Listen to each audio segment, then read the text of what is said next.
আসসালামু আলাইকুম রহমতুল্লাহ। আপনি কি আপনার টাকা পয়সা ধন সম্পত্তি এটাকে বাড়াতে চান?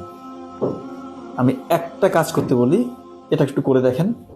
নিশ্চিত থাকেন ইনশাল্লাহ আপনার এখন যা কিছু আছে এটা বহুগুণে বেড়ে যাবে। আপনি শুধু দান করেন, আল্লাহ তাআলাকে রাজি খুশির জন্য করতে হবে। এটা মানুষ দেখানো করলে হবে না।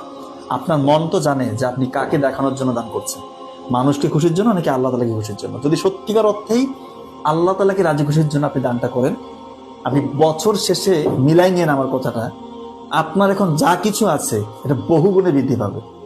যদিও আপাত দৃষ্টিতে মনে হতে পারে যে দান করলে তো আমার কমে যাওয়ার কথা, নিশ্চিত থাকেন আপনার এই ধারণা ভুল।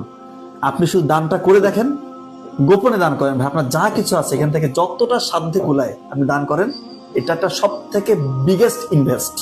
আমি বলবো যে এর থেকে বড় ইনভেস্টমেন্ট আর কোনো কিছু হতে পারে না। শুধু দুনিয়াতেই আপনি এটা ইনভেস্টমেন্টের রেজাল্টটা পাবেন, পরকালে তো এটা আল্লাহ তাআলা কত গুণে বাড়াবে এটা আল্লাহ তাআলাই ভালো জানেন। আমরা এখন টাকা পয়সা বাড়ার জন্য স্বর্ণ কিনে রাখি, জমি কিনে রাখি, বা বিভিন্ন রকমের ব্যবসায় ইনভেস্ট করি, কিন্তু সত্যিকার অর্থে আসল ইনভেস্টমেন্ট হচ্ছে দান করা। এটা আমরা অনেকে বুঝি না। বিশ্বাসের মধ্যেই আমাদের ঘাটতি।